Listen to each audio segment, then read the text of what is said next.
अच्छा खासा भुलावा है, अच्छा खासा धोखा है। ये नाम की बात जो कह रहे हैं कि हमने तो केवल नाम ही तो बदला है, नाम नहीं है, उसका काम बदल दिया। आप इन धाराओं को देख सकते हैं, 50-55 पेज का ये कानून है और बड़ा पुलंदा है। इसमें से एक एक धारा को हम पढ़ के इसमें से समझ के निकाला है कि क्या है दिक्कत। आप एक एक धारा को देखेंगे कि ये धारा 5(1) ये तय करेगी कि केंद्र सरकार हर वर्ष तय करेगी कहाँ किसे और कितने दिनों का काम मिलेगा,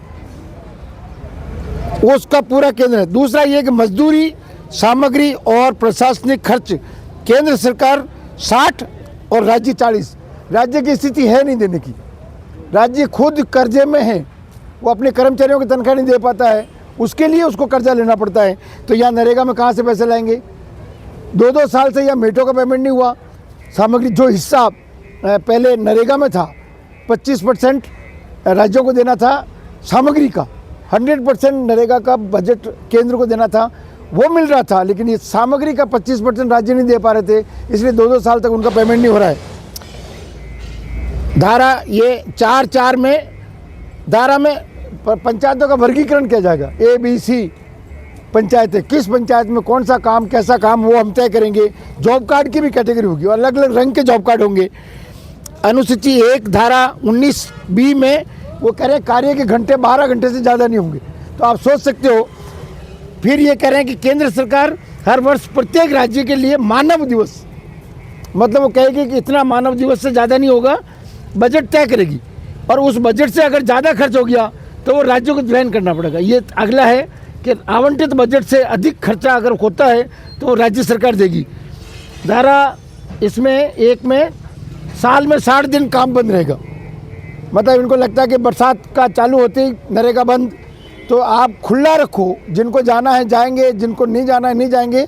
तो मजदूरों की मजदूरी कितना कम कर सकते हैं, वो एक तरह का उस किस्म का है। वो योजना केंद्र बनाकर राज्यों को भेजेगी, वो वहाँ से तय करेंगे, वहाँ से तय करेंगे कि आपको क्या करना है। तकनीकी योजना, बायोमेट्रिक और ये सारा तकनीक से चलेगा मामला ऊपर से, कि आपका किस तरह से बायोमेट्रिक में चलेगा। अंगूठे नहीं आया तो बात ख़त्म।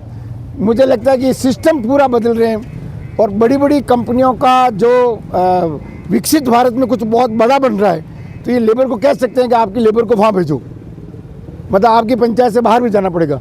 तो इस किस्म के कानून का हम पुरजोर विरोध करते हैं और हम गांव-गांव लोगों को ये बता रहे हैं कि ये वीबी ग्राम जी एक तरह का भुलावा है, एक तरह का धोखा है।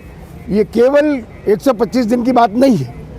125 दिन था तो इसी में कर देते, ये 100 दिन था, 25 दिन और बढ़ा देते तो ये हो जाता। ये पूरा कानून है विकसित भारत रोजगार आजीविका। अब इसमें कहीं भी राम जी नहीं बनता है, वीबी जी राम जी। अब आप विकसित का बी का भारत का बी, रोजगार का आर, आजीविका का ए और यहाँ पे जी, तो आप यहाँ ग्रामीण लगा के आपने एम, मतलब कहीं ना कहीं आप ऐसे जोड़ तोड़ के वीबी जी राम जी, ये मतलब केवल राम के नाम को इस्तेमाल करना चाह रहे हैं कि हम राम जी का क्यों विरोध कर रहे हो यार। तो ये आपको लगता है इसमें भी पूरी राजनीति है ना, पूरी राजनीति है कि आप इनको लोगों को कहो कि यार आप राम जी का विरोध कर रहे हो, इसका मतलब आप तो यार तो राम जी तो घट में राम है हमारे, तो केवल ऐसे थोड़ी है, कागजों में थोड़ी आएगा, कागज तो राम जी तो अंदर है, सबके है राम जी, हमारे तो आज से थोड़ी कि कोई उन्होंने तो ले लिया ना कुछ भी जबरदस्ती, ताकि लोगों की जबान पे आ जाए। आजकल तो ये हाजिरी भरने में भी कह देंगे कि भाई आप हाजर नहीं बोलना, जय राम जी बोलो। तो आप लोगों को क्या कर, राम जी के भरोसे सब कुछ निपटाएंगे। आपकी नरेगा भी राम जी के भरोसे वो गई, तो हम पुरजोर विरोध करते हैं। हम कहते हैं कि ये हमें ऐसा कानून तो नहीं चाहिए, हमें तो वापस नरेगा ही चाहिए। ये धारा 19(ख) किसी वयस्क श्रमिक के काम के घंटे लचीले हो सकते हैं, परंतु आराम के अंतराल सहित एक दिन में 12 घंटे से अधिक नहीं होगा। तो मतलब आप खुद कानून में ही कह रहे हो कि यार 12 घंटे तक तो भाई हम आपको रोक सकते हैं, तो ये क्या है, ये तो बिल्कुल ही बंधुआ मजदूरी होगी ना। अभी इसमें तो 8 घंटे ही है, इसमें 8 घंटे होना वाजिब है। 8 घंटे में आपने जिसने काम पूरा किया उसको पूरा दे दो, और जिसने 8 घंटे में कम किया तो उसको कम दे दो, यही कानून में लिखा हुआ है। अब ये कहता है कि नहीं लचीले हो सकते 12 घंटे तक भी, तो 12 घंटे का क्या मतलब है? तो वही एक हमारा ऐतराज़ इसी है कि आप कानून में ही इसको नहीं देने वाला हिस्सा कर रहे हो। आपका हाँ, मेरा नाम वनीता है, मैं देवगढ़ में ही रहती हूँ। और मेरा ये कहना है कि जैसे कि हम पहले भी जो कानून बना हुआ था हमारा जो नरेगा कानून, तो उसमें भी हमें बहुत दिक्कतें आती थी।